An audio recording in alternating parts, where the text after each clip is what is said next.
Vous avez le patron de la Banque d'Angleterre, McCartney, même pas le prénom que les Beatles, mais c'est un autre, qui a prononcé un discours qui est sur le site de la Banque d'Angleterre, où il appelle à mettre en place une monnaie mondiale aux dépens du dollar, ajoutant que cela ne se fera pas sans heurts. Ça, c'est la formule ouatée pour dire que ça va se faire dans un bordel généralisé, pour mettre en place une monnaie mondiale dématérialisée.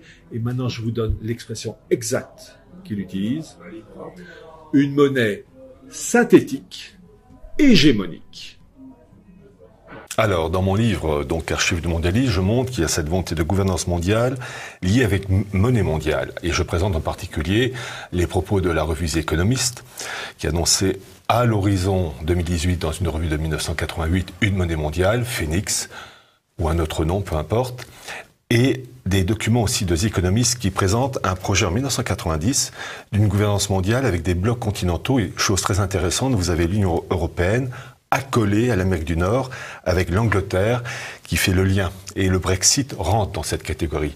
Et vous avez des blocs, Eurasia, Confuciania pour la Chine, Hinduland pour l'Inde, Islamistan pour le monde musulman. Et ce projet donc va de pair avec la monnaie mondiale. Et il faut rappeler, et c'est ça que j'explique dans ce livre, que ces projets actuels, défendus entre autres par la City de Londres, s'appuient sur des idéaux anciens. Vous avez par exemple l'Utopia de Thomas More en 1516 qui développait le même idéal d'un monde unifié, population mélangée, des populations devant déménager tous les 10 ans pour ne pas s'enraciner, nomadisme. Vous avez le fameux bouquin d'Émeric Crusset qui appelait en 1623 dans son livre Le Nouveau Ciné à une monnaie mondiale, capitale du monde Venise, la Sérénissime, un monde mélangé et toujours un Dieu unique, référence à l'Ensof de la Kabbale.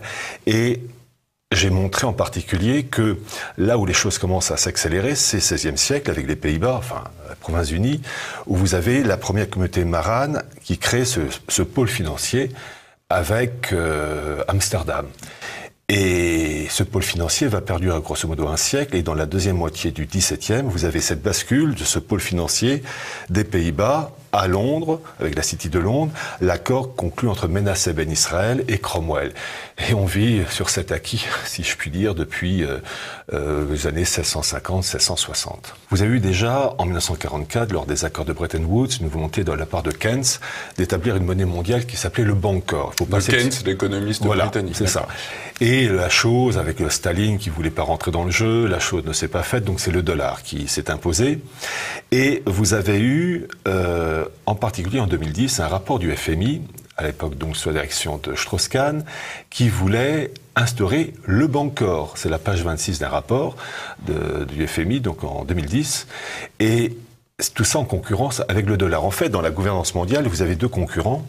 Vous avez une monnaie mondiale voulue par la City de Londres qui doit mettre de côté le dollar, et vous avez une faction oligarchique, j'ai bien dit une faction oligarchique anglo-saxonne qui veut le maintien du dollar comme monnaie de référence. Ces deux factions anglo-saxonnes. Voilà, il y a des bagarres entre elles. Alors, vous avez, en gros, les deux mondes, c'est la City de Londres, ancienne, qui a toujours voulu une gouvernance mondiale, et vous avez une branche rivale, deux branches, disons, aux États-Unis. La branche pro-City de Londres, c'est la famille Rockefeller.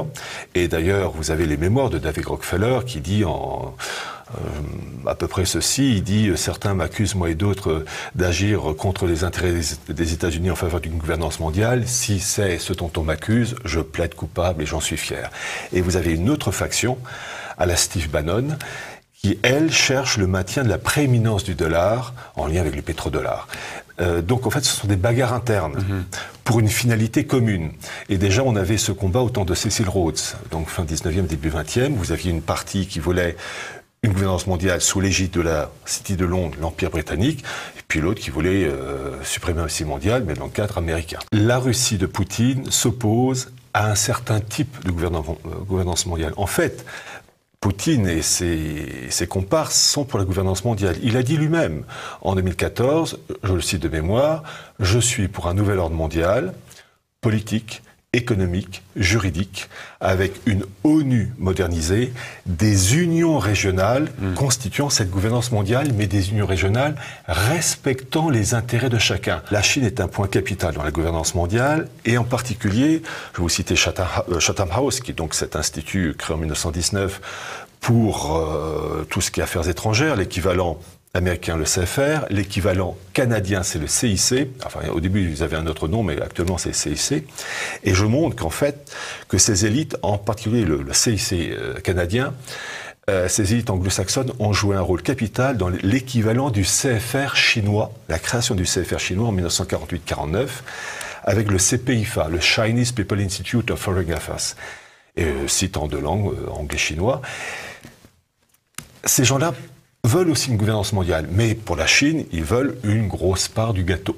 Ce que je montre en particulier, c'est que les élites anglo-américaines apprécient le modèle chinois, avec cette surveillance du faciès, des contrôles en tout genre. Oui, qu'ils sont en train de mettre en place. Voilà, et en fait, la Chine représente un modèle à imiter, mais simplement, en dehors du modèle à imiter, ils n'arrivent pas encore à s'entendre parfaitement dans le partage du gâteau. Il faut bien comprendre, c'est le principe d'Al Capone, le contrôle de la production d'alcool frelaté, où vous aviez différents clans qui se tapaient dessus dans les années 20, années 30. Ils voulaient la même chose, simplement ils s'entendaient pas dans le partage des zones à contrôler. Voilà. Eh bien, à une échelle planétaire, c'est le principe d'Al Capone. Ils se tapent entre eux, mais pour une finalité commune. Vous avez différentes banques centrales, la Fed, les États-Unis, le BCE, etc. Mais en fait, la maison mère, la banque des banques, c'est la BRI, la Banque des règlements internationaux. Le siège est à Bâle. Et si vous voulez rentrer dans cette banque BRI, impossible. Même la police suisse ne peut pas.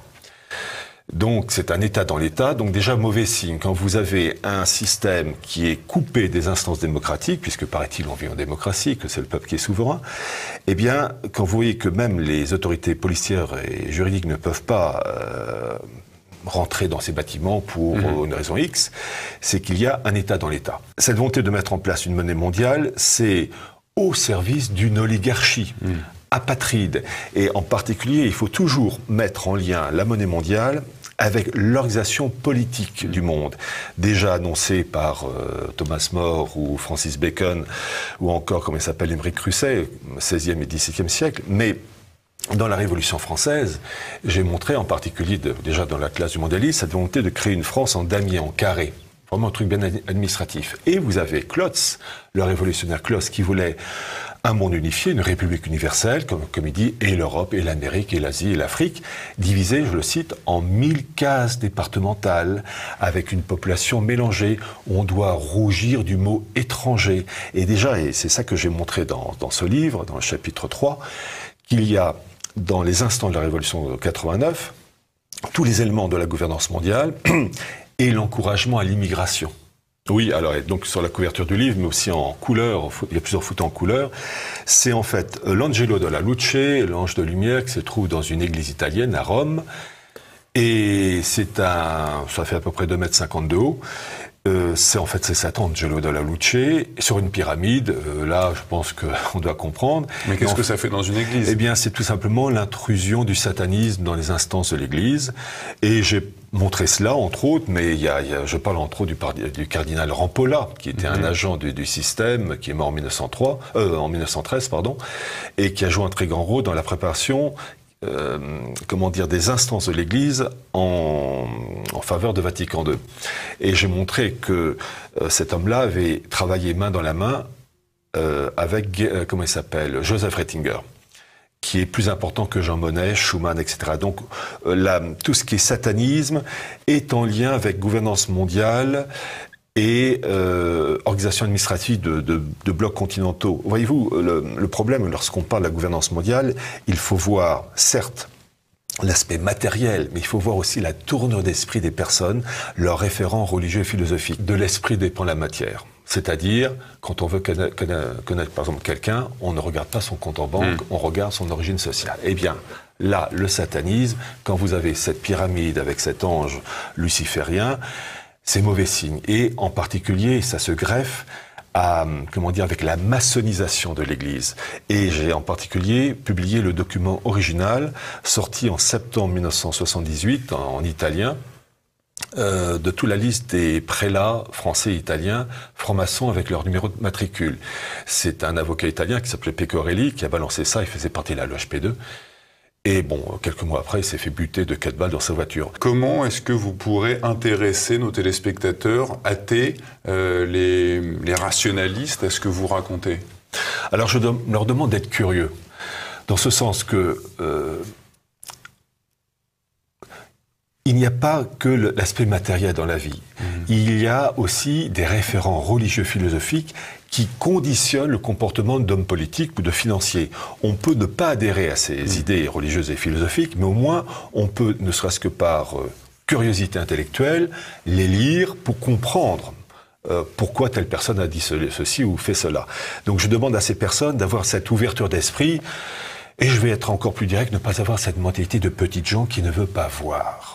J'aime les gens curieux, ouverts d'esprit, qui n'aiment pas, après ça c'est leur affaire, mais au moins qui ont la certitude de l'existence d'un document qui permet de comprendre ensuite le comportement de tel dirigeant politique ou de tel pays dans un événement quelconque.